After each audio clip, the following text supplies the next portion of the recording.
Mr. Njom. Killing the same people you claim to be protecting, that's what we just saw from a video, a 1-minute video, following the extrajudicial killing of two unarmed civilians in the Northwest region. Let's talk with you, Metro Alex Ndiv. This is as a result of the 7-year crisis that is still unresolved. And where do you think we're heading from now? And who do you think, let's begin with, who do we blame at this point with regards to the outcome which we're having now? The population, civilians have been accused of being spies, the military, and they are killed. Same way, those who are believed to be working with the separatists are equally taken away by the military. Me, I would really like to use the word blame. I would like to focus more on your question, extrajudicial killing by separatists. That's what the question says. The impact, that's what I want to say. I don't really want to go out of topic. Yeah, extrajudicial killing really is what we call extrajudicial execution, extralegal killing. That's killing somebody deliberately without lawful authority or judicial proceeding. That's what extrajudicial killing means. And your question said by the separatists. I would like also to clarify this to our public. A separatist is a person who supports separation from a particular group, from a large body, especially because of ethnicity. Separatism doesn't mean violence. So I want to make this because in Cameroon, we have tried to say separatists are with violence. There are people who are separatists in Cameroon in the CPDM party. They are not violent. I am not violent. Other people are. So I should make that correction. It's very important. The people who kill somebody, is it in Guzan? To me, they are criminals. That's how I call them. I don't call names. They are criminals. And in Cameroon, when there is a crime, who is responsible for that? Another government. One, I should tell you, the job of the government is to govern. Is to govern. And if you look at the Constitution of Cameroon, you look at Article 5 is up to, it says the president shall ensure the respect of the Constitution. Article 8, sub 3 says the president is head of the armed force. Article 2 says the president shall guarantee the internal and external security of the country.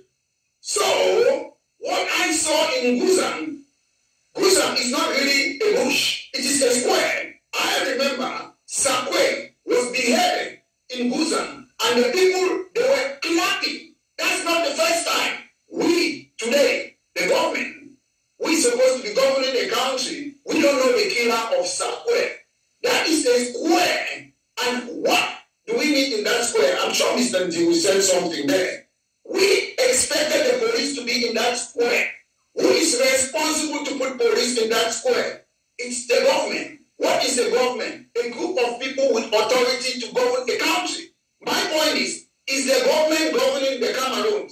What do I expect from any government, not just in Cameroon, any government, including the United Kingdom? You need what? Leadership, to maintain law and order, to enforce laws, to provide national security, to provide economic security and economic assistance. My point is, if we go back to the Constitution of Cameroon, is the ruling CPDM government upholding the Constitution? The answer is no. Yes, we can sit here.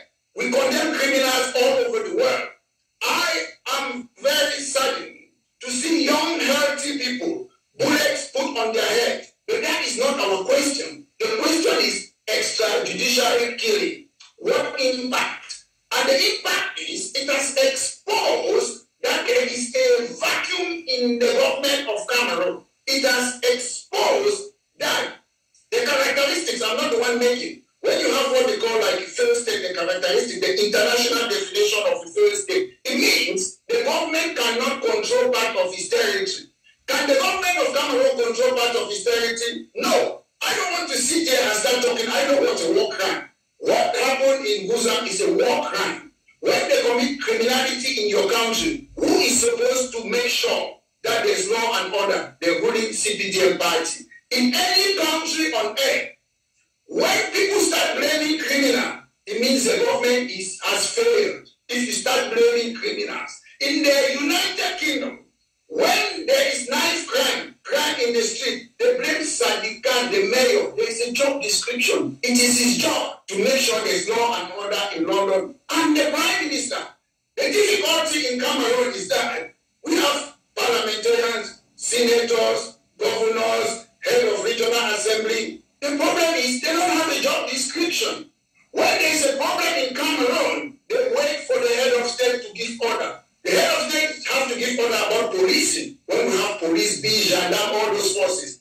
The head of state have to, when Martinez Zogo was killed, the police, they were quiet. The head of state have to give decision, investigate it. That is the problem. The parliamentarian in Cameroon, they don't know their job description. The governor doesn't know their job description.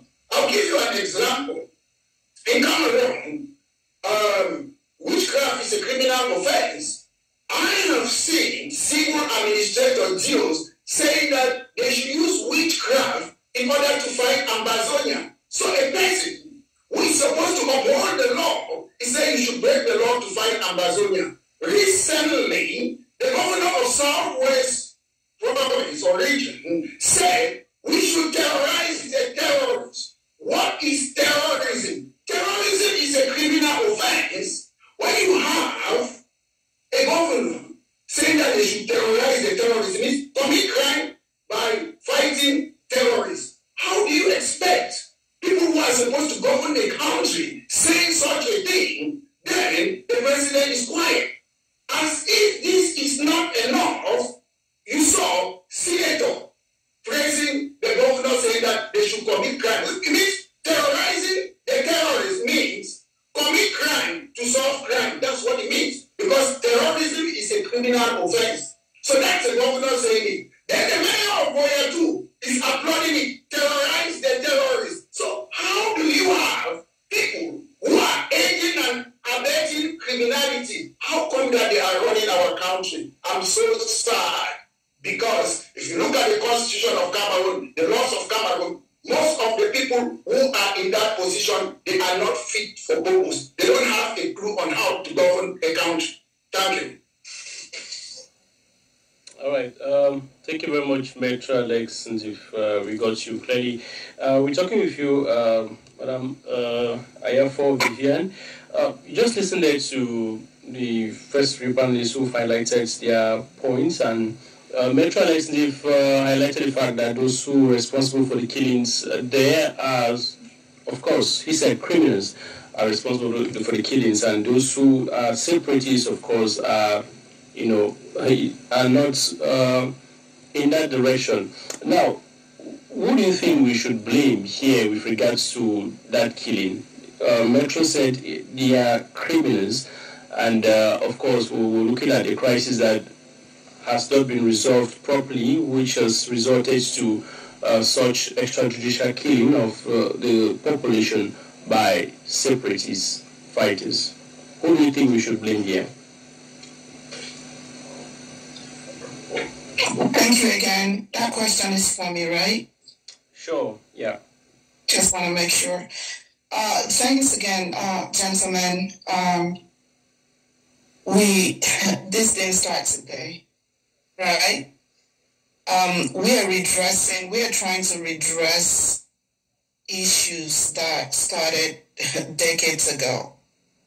In one instance, we are trying to put blames on a situation